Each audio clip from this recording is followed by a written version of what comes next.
இன்னைக்கு நம்ம பேயை கட்டுப்படுத்த போகிறோம். 2 நீத்த நிறைஞ்ச அமாவாசை. இன்னைக்கு பேய் ரொம்ப சக்தி வாய்ந்ததாக இருக்கும். எப்படியாவது நம்ம அந்த மந்திரத்தை போட்டு தான் பிடிக்க போகிறோம்.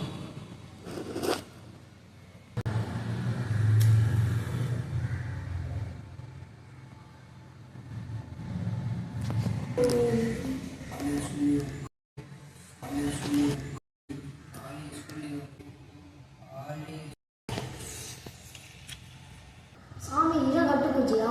ஆமா, இதுதான் கட்டு பூஜை. சாமி கட்டு பூஜைன்னா இது? நம்ம பேயை கட்டுப்படுத்தி ஆணில அடைக்கிறது தான் கட்டு பூஜை. சாமி உங்க ஆவத்து நடக்க போகுது. என்னாது சாமி ஆயி வரேன் சாமி. கம்முன்னு என்னடா வாடகை இது? பேய் வாடையா? இல்ல சாமி ஆயி வர. சாமி ரோட்ல போயிட்டு வரவா? போயிட்டு வா.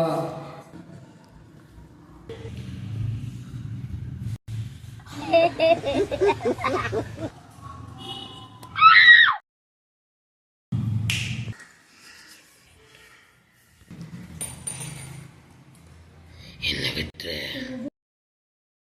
விட்டுரு விட மாட்டேன். கட்டுப்படுத்தாத.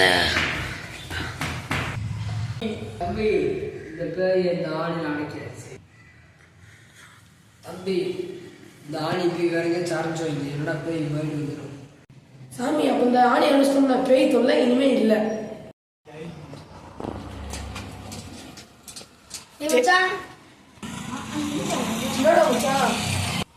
கையில் என்னதுடா? கையில் அது ஒன்றும் இல்லைடா. டேய் சும்மா சொல்றேன், நான் என்ன செய்ய போறேன்?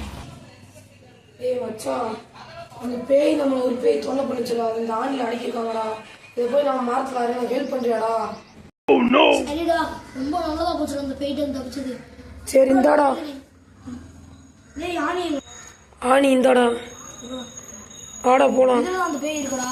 இதில் தான்டா அந்த பேய் இருக்கு. டேய் மொத்த பயமா இருக்குடா. சரி வாடா, மரத்தில் அடிச்சு வைப்போம்டா. நல்ல வேல்டா, போலாம். நல்ல வேல்டா, அந்த பேய்ட்டு தப்பிச்சாச்சுடா. வாடா, அந்த மரத்தில் அரைஞ்சிடலாம்.